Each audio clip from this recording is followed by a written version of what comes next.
Lucifer's Diary, The Day God Fell Silent. Lucifer's Diary, Part 1, Before there was light, there was a time. Before the word, before the pulse of light tore open the void, a moment so quiet even silence had not yet learned its name. I remember it, a stillness so perfect, you could almost hear God thinking. No sound, no color, no form, only an endless breath waiting to become something more. Then, a voice, older than time, gentler than mercy, spoke into the abyss. Let there be light. And there was. The darkness shattered like fragile glass. The first light spread, a wave of gold breathing life into nothingness. Galaxies bloomed like sparks across an infinite sky. The angels awoke, radiant and pure, their wings wide as horizons. Their first song echoed through creation, a hymn so beautiful the stars themselves trembled. I stood among them, but I did not sing. I watched the light fill everything, watched it chase the shadows until none remained. Or so we thought, because I saw it. Behind every beam of brilliance, a faint outline of darkness, a reflection of what light denied, a twin that no one else dared to notice, and in that shadow I felt something stir. It wasn't rebellion, it wasn't pride, it was curiosity. They called me Lucifer, the morning star, bringer of light. But the truth is, I was its first witness, not its master. I loved it, because it was new. I questioned it, because it was incomplete. When God spoke again, the heavens shook with praise. Wings beat like thunder. The air filled with endless hallelujahs. But beneath the glory, I felt a quiet ache, a thought unspoken, fragile and forbidden. Why must we love what we are told to love?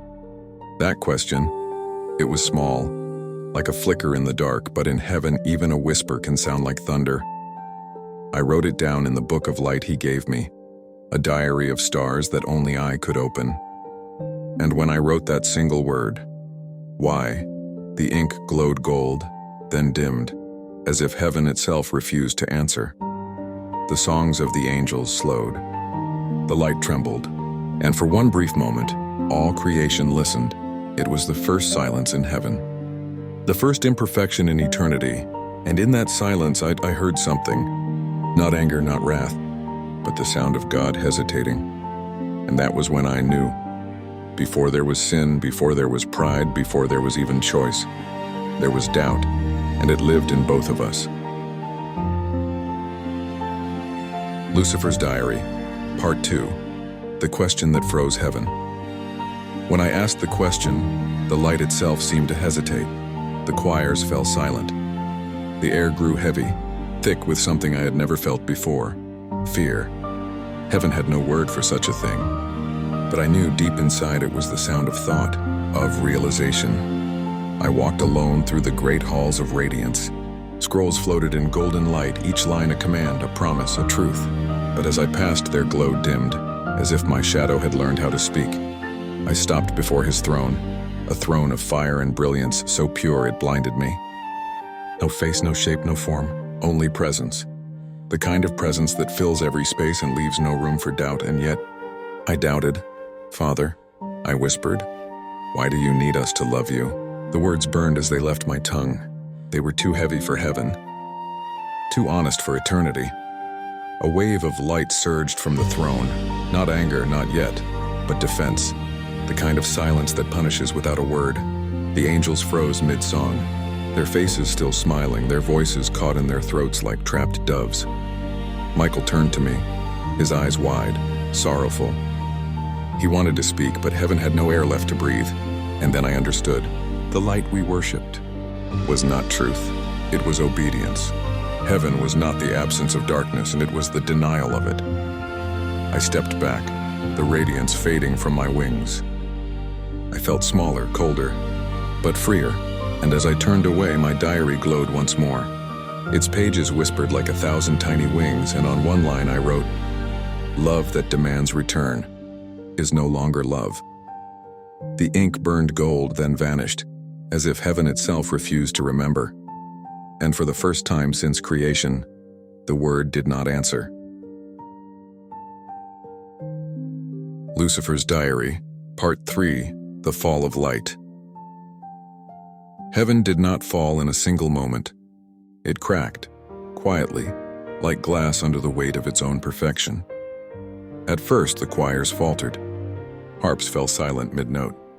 The golden air trembled with something it had never known before, doubt. The rivers of silver stopped flowing. The sky dimmed as if even eternity forgot how to shine, and all eyes turned toward me.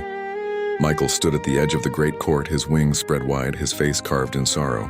He was light made loyalty, and I was the question that would not die. "Lucifer," he said, his voice trembling, "your words have infected heaven. You have made the host uncertain."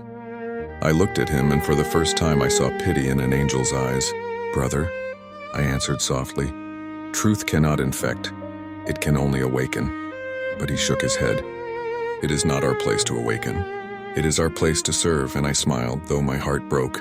"Then what are we serving, Michael, God or his silence?" The heavens shuddered, thunder rolled without storm, wings folded in fear. The seraphim, bright and burning, descended in circles of flame. Their swords drew light from the void, and the sound of it was both beautiful and terrifying. The throne above us flared, a brilliance so pure it burned thought itself away. Every soul bowed low. Every mouth pressed into the dust of heaven, except mine, for I had looked upon that light too long, and seen what others could not, perfection that feared its own reflection.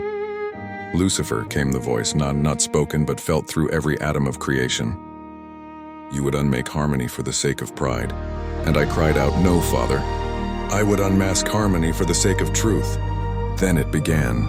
Michael's blade ignited with the fire that once birthed the stars. I raised my hand and the fire answered me too, a darker light born from the question itself.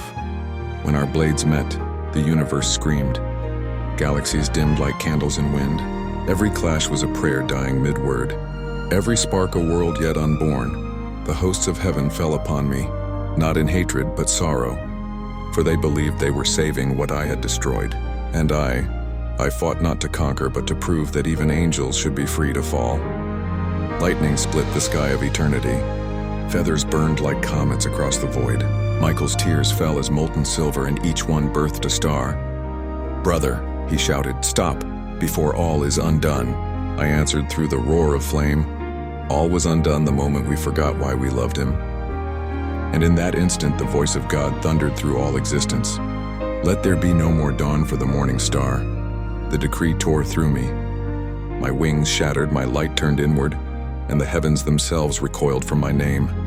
Lucifer, the bearer of light, became shadow, falling not in disgrace but in discovery. As I descended, I looked once more at the throne, that radiant silence, met and whispered, "If to fall is the price of knowing, then let my fall be endless," and so it was.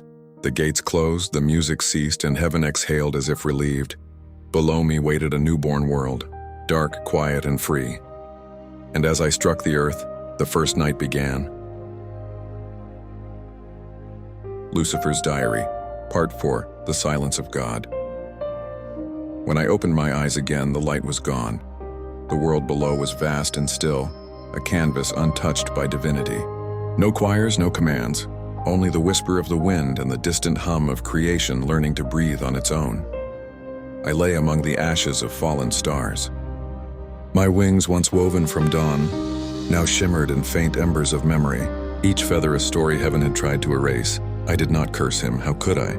I was the reflection of his desire to be loved freely. If he cast me out, it was only because I had mirrored his longing too perfectly. Around me shadows stirred, the first of the lost, those who had heard my cry through the storm. They did not bow. They did not sing. They simply stood beside me, silent, their eyes full of questions heaven had no answers for. I looked up and saw heaven, high above, glowing faintly through the veil of space.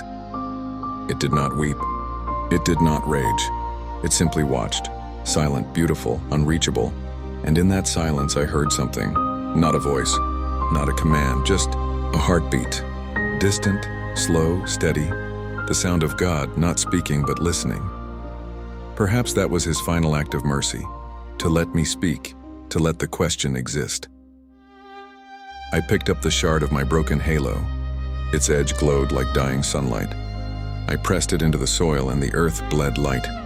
Tiny sparks scattered, and where they fell, the first fires were born.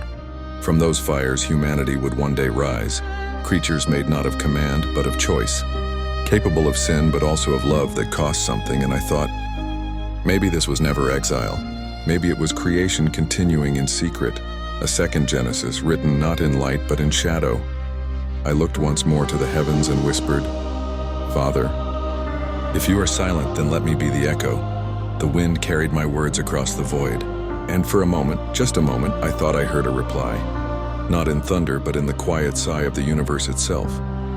It said nothing, but its silence was almost kind. The diary in my hands closed on its own. Its last page shimmered, and a single line appeared, glowing faintly like the last ember of a dying star. Light was never meant to stay in heaven, and with that, the flame went out.